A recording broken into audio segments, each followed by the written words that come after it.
3వ వచనం చదువుతాను చూడండి. యోహాన్ రాసిన ప్రకటన గ్రంథం 1వ అధ్యాయం 3వ వచనం.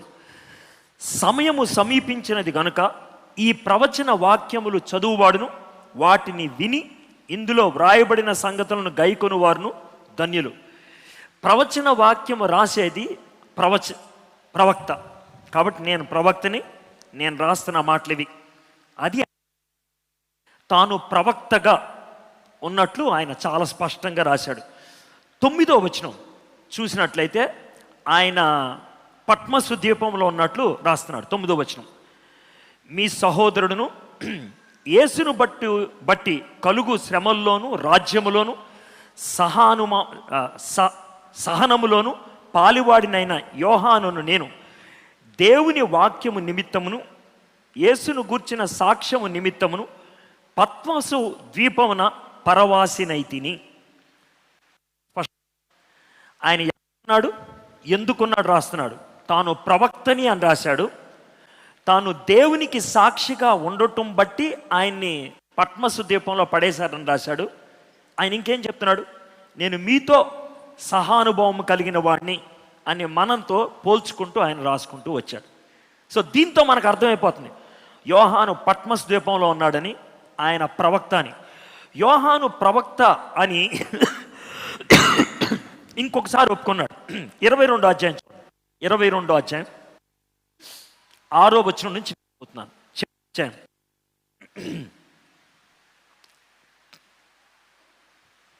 మరియు ఆ దూత ఇలాగు నాతో చెప్పాను, ఈ మాటలు నమ్మకములను సత్యములనై ఉన్నవి.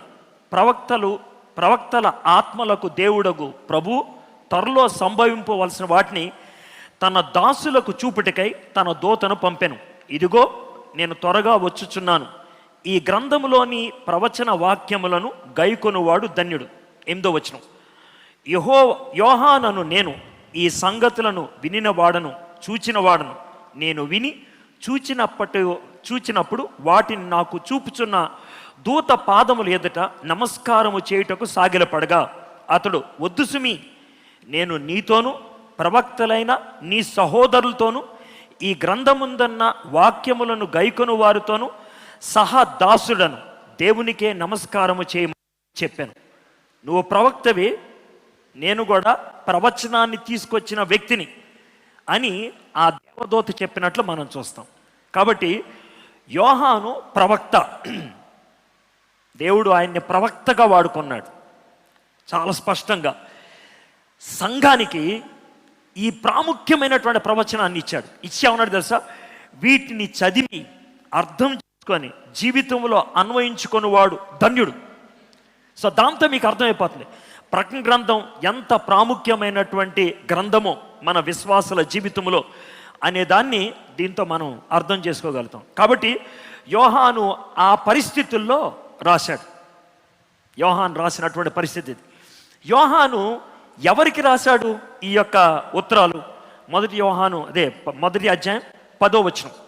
మొదటి అధ్యాయం 10వ వచనం, ప్రభు దినమందు ఆత్మవశుడినై ఉండగా బోరధ్వని వంటి గొప్ప స్వరం నీవు చూచుచున్నది పుస్తకములు రాసి ఎఫసు, స్ముర్న, పెర్గము, తయత్తైరా, సార్దిస్, ఫిలదెల్ఫియా, లవదోకియా అను 7 సంఘములకు పంపమని చెప్పుట నా వెనుక వింటిని. తర్వాత చూడబోతున్నాం. ఆ విధంగా మాట్లాడింది ఎవరో కాదు, సాక్షాత్తు యేసు ప్రభు మాట్లాడాడు. ప్రకటన గ్రంథంలో 2 వ్యక్తులు మాట్లాడుతున్నట్లు చూస్తాం. యేసు ప్రభు వారు మాట్లాడాడు, కొన్ని విషయాల్ని దేవదూత ద్వారా పంపించాడు. యేసు ప్రభు ద్వారా మాట్లాడినప్పుడు ఆయన కాళ్ళ మీద పడిపోయాడు. అప్పుడు ఆయన ఏం అనలేదు. దేవదూత వచ్చి మాట్లాడుతున్నప్పుడు కాళ్ళ మీద పడుతుంటే వద్దు లే, నేను కూడా నీలాంటి వాడిని అంటే మహిమలో కనబడేటప్పటికీ అది దేవుడా దేవుని దూత అర్థమయ్యేది కాదు యోహానికి. పాపం అందుకని కాళ్ళ మీద పడిపోయాడు. వద్దు, నేను దేవదూతనే నీలాంటి వాడు. కానీ యేసు ప్రభు వచ్చినప్పుడు ఆయన కాళ్ళ మీద పడిపోతే వద్దొద్దనేవాడు కాదు, ధైర్యం చెప్పి లేపేవాడు. లే, భయపడద్దులే. ప్రకటన గ్రంథం ఆ విధంగా రాయబడింది. భక్తులు ఏమని చెప్పారంటే యేసు ప్రభుకి 4 సార్లు కనబడ్డాడంట, 4 టైమ్స్. ప్రకటన గ్రంథం 22 అధ్యాయాలు కూడా 4 ప్రవచనాల ద్వారా అందించబడ్డాయి. అంటే 4 పార్ట్స్, 4 భాగాలు అందించబడ్డాయి. ఓకే, ఈ 4 భాగాలుగా ఇచ్చినటువంటి ప్రవచనాన్ని 7 సంఘాలకు పంపించమని రాశారు. 7 ఆ 7 సంఘాల పేర్లు మనం చూసాం. ఎఫెసు, స్ముర్న, ఆ తర్వాత పెర్గమ, తయత్తైర, సార్దిస్, ఫిలదెల్ఫియా, లవొదోకియ. ఈ 7 సంఘాలు. పౌలు భక్తుడికి యోహాను భక్తుడికి ఒక దగ్గర సంబంధం ఉంది. యోహాను 7 సంఘాలకు ఉత్తరం రాశాడు, పౌలు కూడా 7 సంఘాలకు ఉత్తరం రాశాడు. పౌలు భక్తుడు రాసినటువంటి 7 సంఘాలు మనకు తెలిసిందే. మొదటిది రోమ్, రెండోది కొరింత్, మూడోది గలతీయ, నాలుగోది ఎఫెసు, ఐదోది కొలస్సి, ఆరోది ఫిలిప్, ఏడోది తెస్సలోనిక. పౌలు 7 సంఘాలకు ఉత్తరం రాశాడు, యోహాను కూడా 7 సంఘాలకు ఉత్తరం రాశాడు. పౌలుకి యోహానికి ఒక తేడా ఉంది. పౌలు 7 సంఘాలకి 7 వేరు ఉత్తరాలు రాశాడు. యోహాను 7 సంఘాలకి ఒకే ఉత్తరం రాశాడు, ఒకే ఉత్తరం. కానీ ఈ 7 సంఘాలకు వెళ్ళాలి. పౌలు 7కి వేరు, కొరింథీకి రాసింది వేరు, రోముకి రాసింది వేరు, తెస్సలోనికకి రాసింది వేరు, ఫిలిప్, ఆయన 7 వేరు ఉత్తరం. ఈ 7 ఒకే ఉత్తరంగా రాసినట్లు మనం చూస్తూ ఉంటాం. ఈ 7 ఉత్తరాలకు ఉన్నటువంటి తేడా. మనం మొదటి వచనం చూద్దాం, దాంతో యోహాను ఎవరో మనకు అర్థం అవుద్ది. యోహాను ప్రకటన గ్రంథం 1వ అధ్యాయం 1వ వచనం. యేసుక్రీస్తు తన దాసులకు కనపరచుటకు దేవుడు ఆయనకు అనుగ్రహించిన ప్రత్యక్షత. ఈ సంగతులు త్వరలో సంభవించనై ఉన్నవి. ఆయన తన దూత ద్వారా వర్తమానము పంపి తన దాసుడైన యోహానుకు వాటిని సూచించెను. దాసుడు, ఆ పదం మీద మాట్లాడదామని ఇష్టపడుతున్నాను. దాసుడు అనే మాటని గ్రీక్లో డౌలాస్ అంటారు. డౌలాస్. హైదరాబాద్లో ఓఎం కదా, ఓఎం ఆపరేషన్ మొబిలైజేషన్, వాళ్ళకి 2 పడవలు ఉండేవి. ఒక పడవ పేరు లోగాస్, ఇంకొక పడవ పేరు డౌలాస్. డౌలాస్ అనే పడవకి అర్థం ఏంటంటే సేవకుడు, దాసుడు. పచ్చి భాషలో చెప్పాలంటే బానిస. ఇక్కడ యోహాను నేను క్రీస్తు బానిసని అని ఒప్పుకుంటున్నాడు. డౌలాస్, నేను క్రీస్తు బానిసని. అయితే రోమన్ అధికారంలో బానిసకి యజమానికి ఓ చక్కటి సంబంధం ఉండేది. బానిసకి యజమానికి ఓ చక్కటి సంబంధం. ఏంటా చక్కటి సంబంధం అని అంటే, జాగ్రత్త వినండి. ఈ ఉదాహరణ ఉపయోగించినందుకు నన్ను తప్పుగా అర్థం చేసుకోవద్దు, కానీ దాంతో మనకు బాగా అర్థమవుతుంది. ఒక కుక్క పిల్లని మీరు కొనుక్కున్నారు, అర్థమైందా? దాన్ని గొలుసు పెట్టి కట్టి తీసుకెళ్తున్నారు. ఎందుకు కొనుక్కున్న మొదటి దినాల్లో పారిపోద్దు కదా. అది బాగా అలవాటు అయిపోయింది. మీకు అలవాటు అయిపోయిన తర్వాత చాలామంది చేసే పని ఏంటంటే గొలుసు కూడా కట్టరు, ఇంట్లో విచ్చలవిడిగా తిరుగుద్ది. అర్థమైందా? ఈ కుక్క ఎలాంటిదంటే ఏయ్ ఇట్రా అంటే వచ్చేస్తుంది. యజమాని వెళ్తా ఉంటే ఆ కుక్క పక్కనే నడుచుకుంటూ వెళ్తుంది. ఈ కుక్కకి యజమానికి ఓ చక్కటి సంబంధం ఉంటుంది.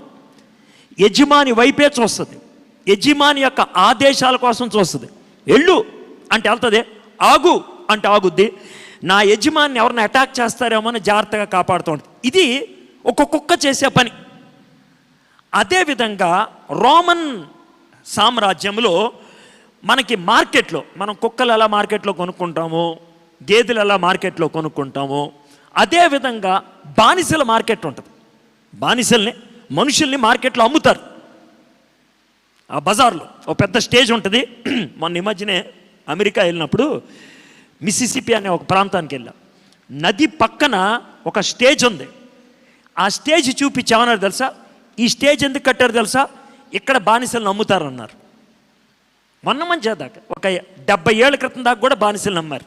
అక్కడ ఒక మ్యూజియం పెట్టారు. ఆ మ్యూజియంలో బానిసల్ని ఎలా తీసుకొస్తారు, బానిసల్ని ఎలా అమ్ముతారు అక్కడ పెట్టారు. చూస్తూ ఉన్నాను, నాకు బాగా బాధ అనిపించింది. కానీ యోహాను ఆ భావాన్ని అక్కడ చెప్తున్నప్పుడు నాకు బాగా అర్థమైంది. నేను బానిసని, నన్ను అక్కడ నుంచో పెట్టారు. యేసయ్య వచ్చి నాకు ఇతను కావాలి, ఎంత ఇతను? 50 రూపాయలు, సరే తీసుకోండి అని కొనుక్కుంటాడు. అలాగా యేసయ్య మన బానిస బజార్లో కొన్నాడు. ఏమిచ్చి కొన్నాడు ఆయన?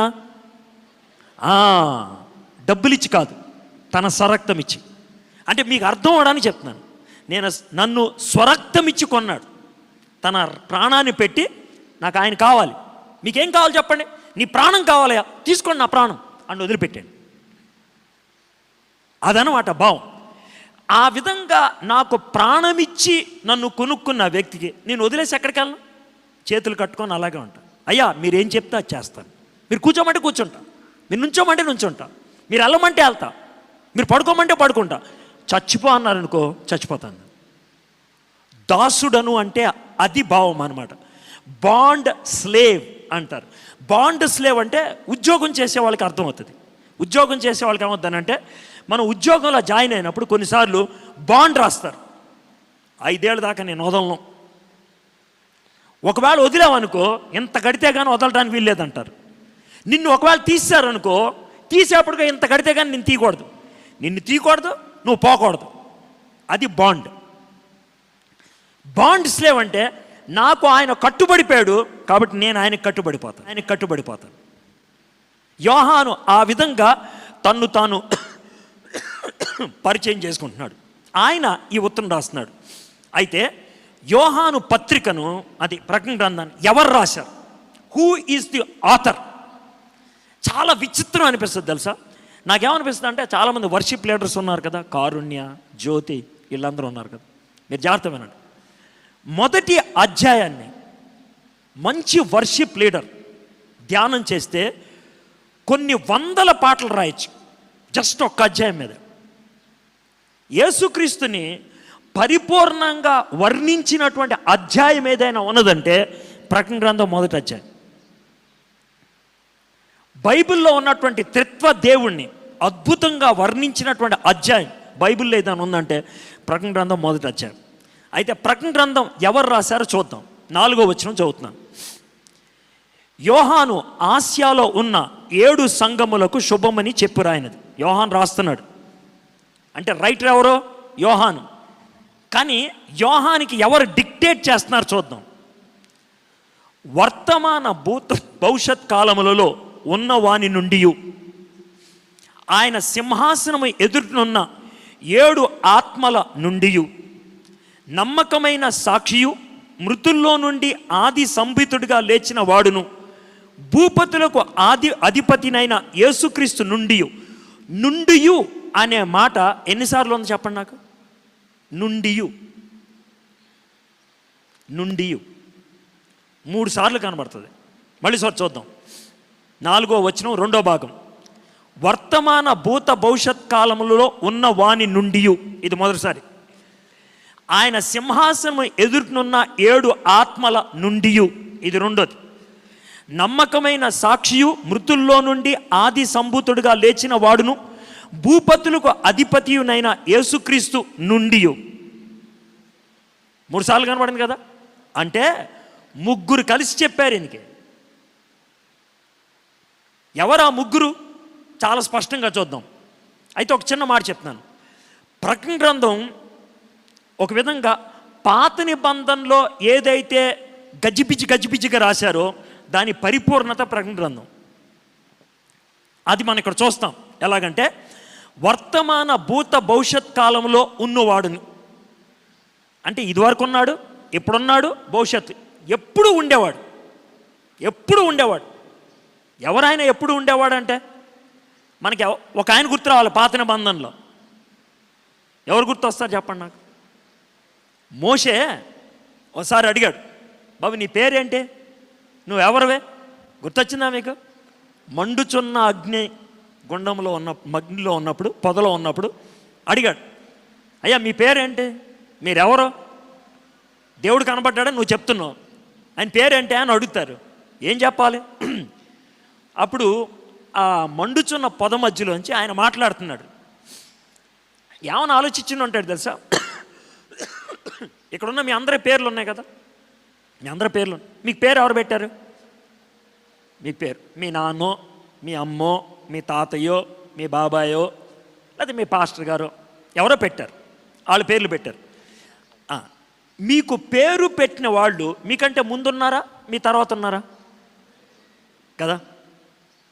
మీకంటే ఎవరన్నా ముందుంటే వాళ్ళు మీకు పేరు పెడతారు. దేవుడి కంటే ముందు ఎవడన్నా ఉన్నాడా? ఎవడు లేడు. ఆయన ఏమంటాడంటే, నా ముందు ఎవడు లేడురా బాబు నా పేరు పెడతానికి. కాబట్టి నా అంతటి నేనే పేరు పెట్టేసుకున్నా. నేనంటే నేనే. అర్థమైందా? నాకంటే ముందు ఎవడు లేడు, నాకు పేరు పెడతాను. అందుకే నేను పేరు పెట్టేసుకున్నాను, నేనంటే నేనే. జాన్ అనేవాడు కొడుకు పుట్టాడు అనుకో, వాడికి జాన్సన్ అని పేరు పెట్టచ్చు. డేవిడ్ అనేవాడు కొడుకు పుట్టాడు అనుకో, డేవిడ్ సన్ నేను పెట్టచ్చు. నాకు ఎవడు బాబు లేడు, వాడికి సన్గా నేను ఉండడానికి. కాబట్టి నేనంటే నేనే. ఆయన నేనంటే నేనే, నేను ఉన్నవాడను అనువాడను, అన్ని కాలాల్లో ఉండేవాడిని. అది మోషేకి దేవుడిచ్చిన ప్రత్యక్షత. ఇక్కడ అదే దేవుడు మాట్లాడుతున్నాడు. ఏమని మాట్లాడుతున్నాడు? వర్తమాన భూత భవిష్యత్ కాలంలో ఉన్నవాని నుండి నేను అప్పుడున్నా, ఇప్పుడున్నా, తర్వాత కూడా ఉంటా. అర్థమైందా? నిన్న అయిపోయింది, ఇప్పుడు అవుతుంది, రేపు అవబోతుంది. 3 కాలాలు మనకి కాలాలు ఉంటాయి. దేవుడికి ఉంటాయా? అన్నీ ఒకటే కాలం ఆయనకి. కాలానికి పైనున్నవాడు, కాలం ఆయన కింద ఉంటుంది. కాలం మీద ఆయన ఆధిపత్యం చేస్తాడు. కాలం తన ఆధిపత్యం చేయలేదు. మీకు వయసు ఉంటుంది, నాకు వయసు ఉంటుంది. దేవుడికి వయసు ఉంటుందా? ఉంటుందా? ఎందుకు ఉండదు చెప్పండి నాకు. వయసు కాలానికి సంబంధించింది. దేవుడు కాలానికి సంబంధించినవాడు కాదు. అందుకే ఆయనకి వయసు పనిచేయదు. కాలానికి పైన ఉన్నవాడు. ఆయన తండ్రి అయిన దేవుడు, మొదటిది. రెండోది, ఆయన సింహాసనం ఎదుట నున్న 7 ఆత్మల నుండి. చాలామంది 7 ఆత్మలు అనగానే 7 ఆత్మలు ఉంటారేమో అనుకుంటాం. ప్రకటన గ్రంథంలో లేకపోతే యూదుల యొక్క సంస్కృతిలో 7 అనేది పరిపూర్ణతకు సంబంధం. ఉదాహరణ చెప్పాలంటే, ఇప్పుడు మీటింగ్స్కి మనల్ని పిలుస్తారు కదా, ఒక 2 నిమిషాలు గ్రీటింగ్స్ చెప్తారంటారు. మీరు చాలాసార్లు పాస్టర్లు కదా మీరంతా. 2 నిమిషాలు గ్రీటింగ్స్ చెప్తారు. 2 నిమిషాలు గ్రీటింగ్ చెప్తారన్నప్పుడు మీ ఉద్దేశం ఏంటి చెప్పండి నాకు. క్లుప్తంగా మాట్లాడండి అని, అంతే కదా.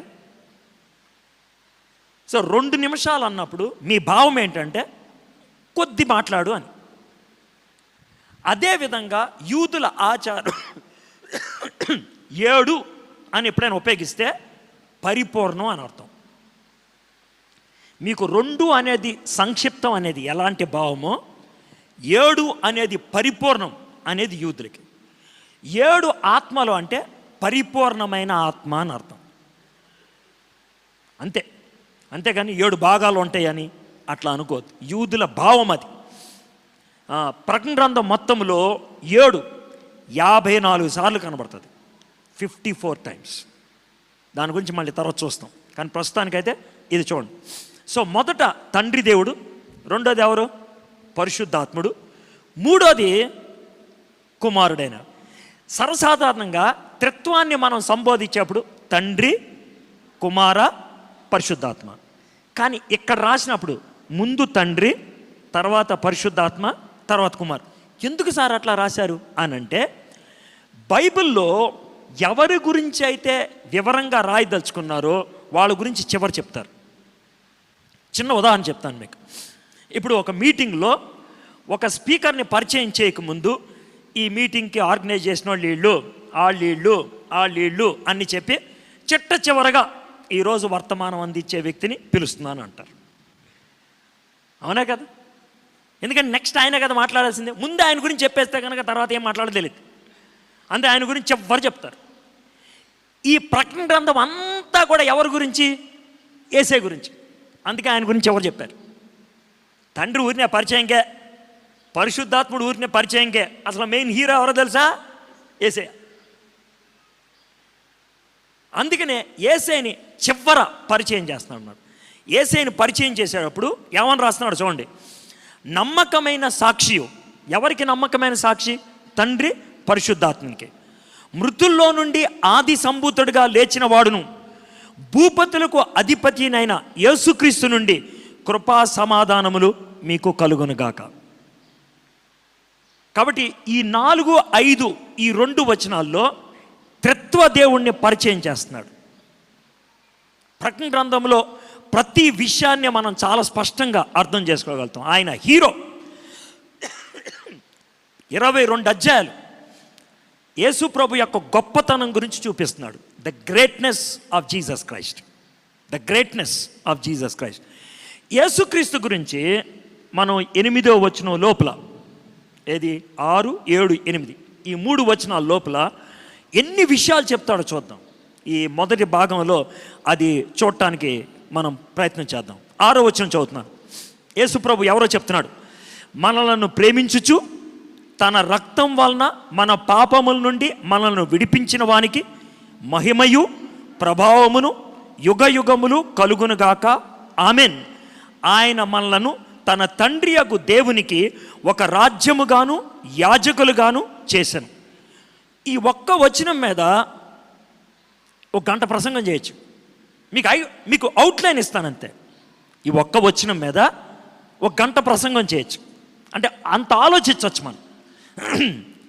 ఈ ఒక్క వచనంలో యేసు ప్రభు వారి యొక్క 3 పరిచర్యల గురించి చెప్తున్నాడు. 3 పరిచర్యలు చూద్దాం ఏంటంటే.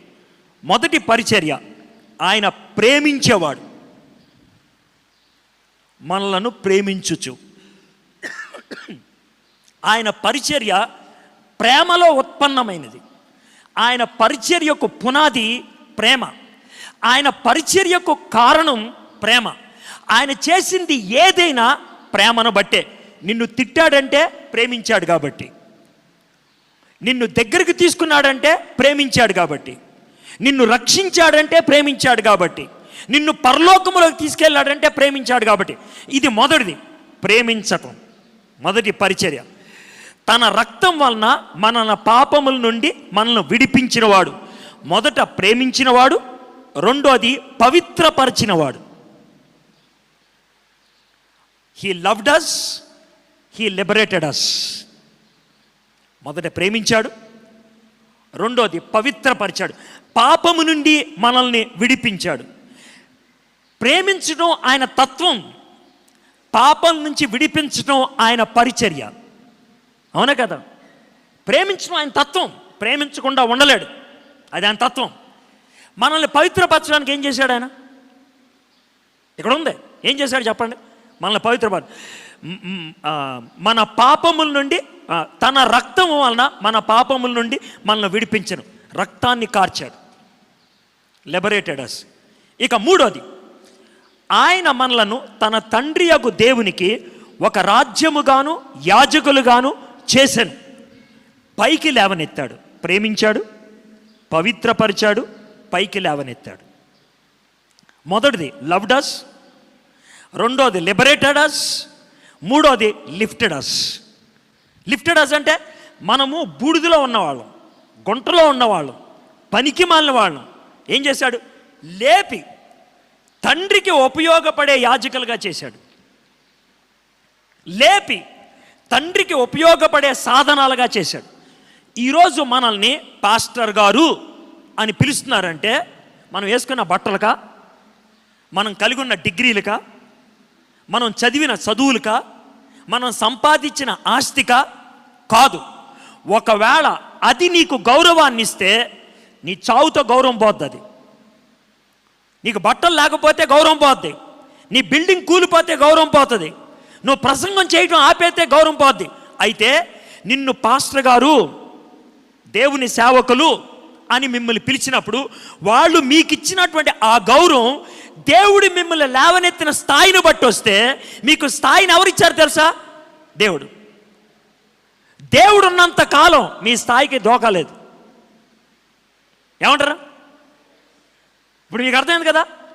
దేవుడు సింహాసనం మీద ఉన్నంత కాలం మీకు డోకాలేదు. ఉదాహరణకి జగన్ గారికి నన్ను పర్సనల్ సెక్రటరీగా పెట్టుకున్నారనుకో, జగన్ గారికి నన్ను పర్సనల్ సెక్రటరీగా పెట్టుకున్నారనుకో, నాకు ఎప్పుడు దాకా విలువ ఉంటుంది?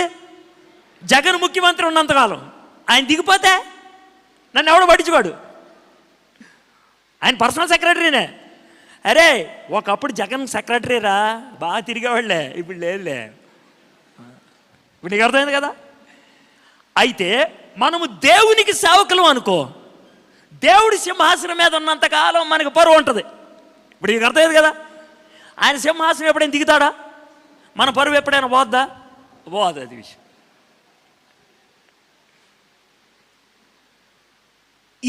ఈ ఫీలింగ్ కనుక ప్రతి పాస్టర్కి ఉంటే, నన్ను స్టేజ్ ఎక్కించలేదు, నన్ను పిలవలేదు, నాకు దండేయలేదు అని ఫీలింగే ఉండదు. ఇప్పుడు నీకు అర్థమైంది కదా. నన్ను ఈ లోకంలో ఎవడన్నా దండైపోతే పోయేది ఏముంది? ఈ లోకంలో నేను స్టేజ్ మీద పిలవపోతే ఏమైంది? ఆయన ఎప్పుడో స్టేజ్ ఎక్కించేశాడు. ఆ స్టేజ్ ఎక్కిన తర్వాత ఈ స్టేజ్లో ఎంత సార్ ఇది అంత ఉత్తులే, కొద్దిసేపు ఉంటే పోతాయి. కానీ ఆ స్టేజ్ ఎక్కినోడు ఈ చిన్న చిన్న స్టేజ్ల గురించి తాపత్రయపడతాడు అన్న ఎవడు పడ్డు. ఈ భావం కనుక మనకు వస్తే అసలు మన ఆరాధన వైఖరి మారిపోతుంది, మనం ఆలోచించే స్థాయి మారిపోతుంది. ఇప్పుడు దాకా మనం ధ్యానం చేసింది 6 వచనాలే, కానీ ఎంత భావగర్భితంగా ఉన్నదో చూడండి. 4-5 వచనాల్లో యేసయ్య గొప్ప దేవుడు, గ్రేట్. 6-7 వచనాల్లో యేసయ్య గ్రేషియస్, కృపగలిగిన వాడు. ఆయన గ్రేట్ గాడ్, గ్రేషియస్ గాడ్. కృపగలిగిన వాడు కాబట్టి ప్రేమించాడు, కృపగలిగిన వాడు కాబట్టి పవిత్రపరిచాడు, కృపగలిగిన వాడు కాబట్టి తండ్రికి ఉపయోగపడే యాజకులు కావడానికి పైకి లేవనెత్తాడు. ఇది రెండోది. ఇక మూడోది చూద్దాం, 7వ వచనం. ఇదిగో ఆయన మేఘారూఢుడే వచ్చుచున్నాడు, ప్రతి నేత్రము ఆయనను చూచును, ఆయన పొడిచిన వారు కూడా చూచెదరు. అది glorious God, great God, gracious God, glorious God. గొప్ప దేవుడు, కృపగలిగిన దేవుడు, మహిమ కలిగినటువంటి దేవుడు. ఆయన మహిమలో రానై ఉన్నాడు. నేను అందుకే అంటున్నాను, ఒకవేళ మంచి రాసేటువంటి గుణం ఉన్నవాళ్ళు, పాటలు రాసేటువంటి గుణం ఉన్నవాళ్ళు ఈ వచనాలు పదే పదే ధ్యానం చేస్తున్నప్పుడు యేసుక్రీస్తు ఎవరు, యేసుక్రీస్తు ఎలాంటి వాడు, యేసుక్రీస్తు యొక్క గుణగణం ఏంటి, యేసుక్రీస్తు యొక్క తత్వం ఏంటి, యేసుక్రీస్తు మనకు చేసిన పరిచర్య ఏంటి, ఈ చిన్న 4-5 వచనాలు, 4, 5, 6, 7 ఈ 3 వచనాల్లో ఈ 3 విషయాలు మనం నేర్చుకోగలుగుతాం. He is great God, he is a gracious God and he is glorious God. 8వ వచనం, అల్ఫాయు ఒమేగయును నేనే, వర్తమాన భూత భవిష్యత్ కాలములలో ఉండువాడును నేనే అని సర్వాధికారియు దేవుడినగు ప్రభు సెలవిచ్చుచున్నాడు. ఇది దేని గురించి చెప్తుంది? ఆయన యొక్క ప్రభుత్వం గురించి చెప్తుంది. గవర్నమెంట్. 4 Gలు ఇంగ్లీష్లో అయితే, గ్రేట్, గ్రేషియస్, గ్లోరియస్, గవర్నింగ్. 4. ఆయన గొప్ప దేవుడు, ఆయన కృపగలిగిన దేవుడు, ఆయన మహిమలో వచ్చే దేవుడు, ఆయన సర్వము ఉండేటువంటి దేవుడు. ఆల్ఫా ఒమేగా అన్న మాటకు అర్థం చెప్తాను. మా ఇంట్లో పెద్ద లైబ్రరీ ఉంది. పెద్ద లైబ్రరీ అంటే వ్యక్తిగతమైన, ప్రపంచంలో పెద్ద పెద్ద లైబ్రరీలు ఉంటాయి. ఒక వ్యక్తిగా నేను చాలా పుస్తకాలు కొనుక్కున్నా, దగ్గర 3000 పుస్తకాల దాకా కొనుక్కున్నా. నేను ఉద్యోగం చేసే తొలి దినాల్లో నా మీద పెద్ద బాధ్యత ఉండేది కాదు. మా అమ్మ నాన్న వాళ్ళు సంపాదించారు, మా అన్న వాళ్ళు అందరూ సెటిల్ అయిపోయారు. కాబట్టి నేను ఎవరికో ఏదో పెట్టాలి, ఎవరితో పెళ్లి చేయాలి అనే బాధ్యతలు ఏమి లేవు. సంపాదించిన డబ్బులలో అప్పటికే మారు మనసు పొందాను కాబట్టి తాగుడు, సినిమాలు అలాంటివి ఏమి లేవు. కాబట్టి సంపాదించి నేను కూడా పుస్తకాలు కొనుక్కొని చాలా పుస్తకాలు పెట్టుకున్నా. మా ఇంటికి కొంతమంది పుస్తకాలు చూడటానికే వచ్చేవాళ్ళు. అది అన్ని పుస్తకాలు సంపాదించుకున్నా, అవన్నీ చదువుకుంటూ ఉండేవాడిని. అయితే ఒక మాట చెప్తా, మా ఇంట్లో చాలా పుస్తకాలు ఉన్నాయి. అయితే పుస్తకాలన్నిట్లో 26 అక్షరాలే ఉంటాయి. పుస్తకాలన్నిట్లో 26 అక్షరాలే. అదేంటి సార్ అంటే మరి అంతే, అంతకు మించి వేరేది ఉండదు. ABCDEFGHIJKLMNOPQRSTUVWXYZ ఇది తప్పించామని ఉంటుందా? ఉండవు. ఈ 26 అక్షరాలే ఉంటాయి. దాన్ని అటు ఇటు రాస్తూ ఉంటారు అంతే. ఒక దాంట్లో ముందు ఉంటుంది, ఒక దాంట్లో వెనక ఉంటుంది అంతే. అంతకు మించికే ఉండదు. ఈ 26 అక్షరాలకి అవతలకి యువతలకి వెళ్ళం. యేసయ్య ఏమన్నాడంటే, ప్రపంచం అనే లైబ్రరీలో మొదటి అక్షరం చివరి అక్షరం నేనే, ఆల్ఫా ఒమేగా. అర్థమైంది కదండి? ఆయన భావం అదనమాట. అంటే ప్రపంచంలో ఈ చివర ఏమన్నా జరిగిందా, అవతల ఇంకెళ్ళటానికి ఏం లేదు, ఎందుకంటే చివరి నేనే కదా. ప్రపంచంలో మొదట ఏమన్నా జరిగిందా, నాకంటే ముందు జరగడానికి ఏమీ లేదు, నేనేగా మొదట. ఆల్ఫా ఒమేగా, మొదలు తొదలు నేనే, ఆది అంతము నేనే, మధ్యలో ఉన్నవన్నీ కూడా నాకు తెలుసు. మధ్యలో వాటి మీద ఆధిపత్యం కలిగిన వాడిని నేనే. ఈయన యేసుక్రీస్తు ప్రభువారు, ఈయన ప్రకటన గ్రంథానికి ప్రభు. ఇంత గొప్ప ప్రభు గురించి మనం నేర్చుకోబోతున్నాం. ఆయన ఇచ్చినటువంటి ప్రకటన గురించి మనం నేర్చుకోబోతున్నాం. ఆయన దాసులుగా మన నుంచి ఆయన ఏమి ఆశిస్తున్నాడో వాటిని మనం నేర్చుకోబోతున్నాం. ఇది ప్రకటన గ్రంథం యొక్క చిన్న పరిచయం. ఈ ఫస్ట్ సెషన్లో ఒక చిన్న పరిచయం. దీన్ని ఎవరు రాశారు, దీంట్లో ఉన్న ప్రాముఖ్యమైనటువంటి వ్యక్తి ఎవరు, ఆయన ఎలాంటి వాడు, ఇవి మనం తెలుసుకున్నాం.